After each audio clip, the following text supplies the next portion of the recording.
Simon Gear has a lot to answer for, as does every other weather forecaster in South Africa, and they're getting blamed by the retailers because weather forecasting is something like economics of a dismal science. And if you are a retail boss and you're relying on the weather forecasters to tell you what kind of stocks you need to have in for next winter, well, you need a very strong cast iron constitution. The Woolworths chief executive Moir talking about global warming being here to stay and it's making a difference. That's a direct quote from his recent results. This winter is warmer by the moment. And of course, we're going to get a cold front pretty soon because we've just forecast warm weather. But there's been, certainly across all of the big retailers, a fashion faux pas in terms of getting the lines wrong. Woolworths got it more right than wrong, but Mr. Price has seen its share price down by more than a quarter since they issued a profit warning admitting huge mistakes when it came to carrying the wrong kind of stock. This is the MoneyMakers. I'm Bruce Whitfield, tonight discussing the impact of climate change on retail shares. Joining us, Chris Gilmour, who is an investment analyst at Barclays Wealth and Investment Management. I talked to Christopher, and he is a climate change skeptic. Are you a climate change protagonist or a skeptic? Climate change I can buy into. Global warming, I think there's a bit of a difference here. Maybe it's not just semantics. I'm not so sure about that one. Yeah, I mean, I agree with you on that because the climate is changing. Yes, and it has been changing for millennia. That's why at one point we had woolly mammoths and we no longer have them. But what's difficult for retailers is to try and forecast in the short term what their customers are going to need off the peg on the shelves. And it is having, I mean, look at Mr. Price. Is that a devastating impact? Yeah. Look, Bruce, I think as far as fashion retailers are concerned, the difficult part is getting fashion right. Discerning what people want at a certain point in the fashion cycle. So we have this, I would say we've got a big advantage here being in the southern hemisphere because effectively you're seeing what's happening up in the northern hemisphere, and because we're 6 months out, we're getting a kind of early warning indicator here. When it comes to weather, and I saw a lovely little quote on the internet before I came here saying when it comes to weather and retailing, what you want is something that resembles Goldilocks porridge, not too hot and not too warm, you know, because anything outside of that very benign parameter it means that you have to do a lot of markdowns in that type of thing. But South Africa's a weird place because you know that in Bloemfontein it is going to get to -5 4 times, 4 weeks of the year. You know, in Joburg, 2, 3, maybe 4 times in a winter, it will dip below zero. The rest of the time, it is fairly easy to predict the daytime temperatures. The Western Cape is a little bit more tricky. The Southern Cape is a bit more tricky. How hard can it possibly be to get it right? I agree with you entirely, and this is where I would agree with Christopher. When I saw both of those trading statements coming out of Woolies and Mr. Price, I thought to myself, have I been living in a parallel universe this winter? Because in my experience, this winter started a bit early, and it lasted a bit longer. It wasn't particularly acute. It was maybe veering towards slightly, no, I would say it was, There were 2 or 3 cold fronts that came through Joburg that dropped the temperatures for a couple of days at a time. Which is pretty normal. Yes. It was pretty normal. So it wasn't like 2004 and 2005 where you could honestly say we didn't have a winter. I would say this was a pretty normal winter. So when I saw those statements coming out, I thought, no, there's something very strange going on here. This was not a really nothing winter. Are they putting their finger on the wrong problem then? Are they looking for a scapegoat perhaps? Well, far be it from me to suggest that. But, I suggested it. Do you concur? Well, yeah, look, I think there are reasons to believe that it can happen in places like the UK, for example, where you do get wild swings. Yeah. But again, coming back to our original thesis, given the fact that South Africa is a pretty benign sort of place when it comes to weather. When it comes to weather, yes, let's just clarify that. No, when it comes to weather. Other things perhaps not. But yes, when it comes to weather, yeah, I find it very difficult to believe this one. I've just been looking at the valuations that have been put on the clothing retailers, particularly for a long period of time. Interest rates have been rising, the economy has been slowing, tax rates have risen, there is less money in fewer people's pockets to spend. The Trueworths of the world reject 4 out of 5 people who walk into their shop asking to open an account. It's never been easy, yet valuations have suggested that there is a rosy 2010 sort of scenario where people are cash flush. Yeah, and I think one of the reasons for that, Bruce, is the informal sector. The informal sector in South Africa accounts for upwards of 20% of the economy. Okay, so it's very difficult to get your mind around the informal economy because it's so diverse. But I remember there's a crowd called TNS Surveys did an exercise in Ivory Park a couple of years ago, and in 1/4 square mile they found something like 4,500 businesses. So again, that I think just highlights the extent and the diversity of the informal sector, and that much of that is being spent in the likes of a Truworths and a Woolies and a Voschini and whatever, and an Edgar's.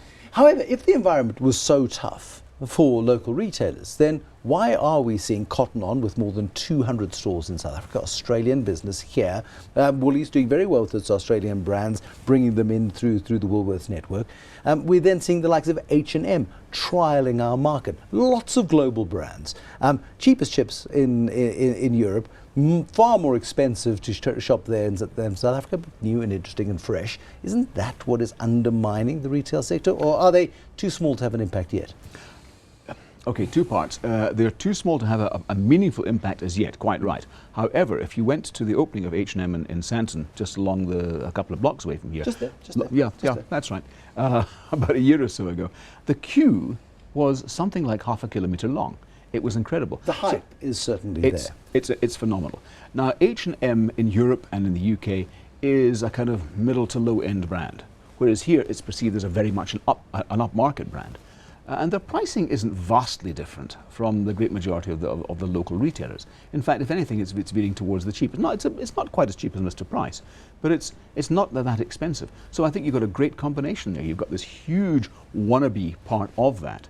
There's nothing like walking around with an H&M bag Do you get looked at twice? People go, it's an H&M man. And Zara, same thing. Zara? For sure. Is that women's clothing? Forgive me. Well, no, they do both. Oh, do they? Part Okay, of I'll take Inditex, your word Spanish for it. company. Yeah. You always haven't bought from them. Do I look like I shop? And the list goes on. Yeah. So those are the two probably the biggest and most prominent. You mentioned Cotton On, phenomenally successful. I mean, I don't think any retail analyst out there would have got that one right 2 or 3 years ago when they first started. 20 years ago, to go and get a T-shirt and a pair of shorts anywhere in the country, you went to Woolies and you got some Woolies basics. We've seen a phenomenal explosion in our retail sector. It has to consolidate at some point, and we've seen the big groups, the Voschini groups and the Truworths, buying up competitors and buying up the startups and seeing where the opportunities are. I mean, we're in a pretty robust and healthy space, I would argue. Oh, we are. And look, if you look at foreign shareholders, foreign investors, they love our clothing retailers. Why? Because you're operating in a space that is categorized as being an emerging economy. And yet you've got first world management. You've got some of the best clothing management you're going to find anywhere in the world. And most of them are foreign, actually. I mean, if you look at the clothing sector, you look at Doug Murray, and you look at a couple of the others. Forgive me, there are a couple of foreigners. Well, Ian Moir. Ian Moir, there we go. Yeah, he professes to be Australian, but he was originally Scottish. Yes, well, that's why I say it's cheap. That was at his expense, Ian Moir, not yours. But we've got great management. We've got an environment that isn't as competitive. I mean, you go down a UK high street, there's far more competition, there's far more choice, and pricing is far keener than it is here. Are we perhaps just, in terms of the economic cycle and why the retailers are having a tough time? Sure, weather plays a small part, getting the choices wrong plays a small part, but the economy ultimately has got to be the biggest culprit in terms of our not spending too much. No, you're quite right, Bruce. And I have been absolutely amazed at how well the retailers, and particularly the clothing retailers, have stood up in this current economic cycle. Traditionally, at this point, they should be really, really struggling, but they're not. And we've mentioned things like the informal sector. There may be a few other areas that are actually causing this. So, all other things being equal, these guys should be taking a real pasting by now, and yet they're not. Maybe we've reached that tipping point where consumers are now so cash strapped, where the competition from overseas is now so severe and growing that they're going to be forced into something of a corner. Yeah, well, certainly as somebody who shops on sales, I hope so, because I find that a far more palatable way of doing my shopping. As you can tell. Where are we looking at in terms of the economy? I mean, the GDP numbers out in the last couple of days showed second quarter at 3.3% after a contraction of 1.2%, massively volatile numbers. We're not going to scratch out, if we're lucky, 0.5% for full year 2016. It doesn't bode brilliantly well for this retail sector into 2017 and 18, does it? No, you're quite right. We're looking, I think officially, the last figure I saw, 0.2 plus 0.2%. And I think yesterday's figure showing, 3.3% quarter on quarter. Something of a dead cat bounce. You know, you're coming from a very depressed previous quarter. And mining did a bit better than anticipated. Manufacturing did a bit better than anticipated. But that doesn't make me or you feel more cash flush and intend to go out and spend. It doesn't. But you know what? The only thing that's really keeping this economy going, Bruce, and has been keeping it going for a while, is the consumer. Yeah. So if the consumer were to really hold back and stop spending fundamentally, then we'd be in trouble. Are you getting a sense that people are holding back, though? I mean, you go around the shopping centres on a Saturday morning, there are an awful lot of people walking around. Not many of them are carrying the H&M bags. No, you're right. It's sort of seen as entertainment rather than an excursion for a purpose of acquiring a shirt or a tie. And particularly in Johannesburg, where going shopping on a weekend really is something to do. Because there's precious little else to do in Johannesburg. That's just my humble opinion. Your humble opinion. Yes. So I've been saying for a while that they should have been taking more of a beating. It's seasonal, and when I say that, it's also within the month. If you go towards the month end, you'll see a lot more people actually shopping. And on month end, the 25th, a lot more people in the shops. As you get closer to the middle of the month, it dissipates a bit, and I think that pattern is becoming more acute. There we go. So, listen to yourself. Go shopping at the end of season, in the middle of the month, and bargain hard. Have you ever tried a bargain? Is it beneath you? I don't think you're going to get very far. I think we should try. You'll get it if you go to places like Macro on the food side and you're a trader. And by Jove, yes, but you have to be a trader to do this sort of thing and have a trader's card. There we go. Well, okay. Well, yeah, that's a bit too difficult. I'm going to try it. Santon City, here I come. Chris Gilmour, investment analyst at Barclays Wealth and Investment Management. He's a dapper dresser. He's a natty dresser. Who made your shirt, by the way?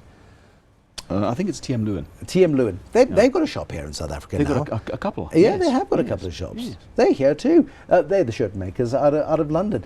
London shirt makers got a great global reputation. The more competition, frankly, the better for all of us.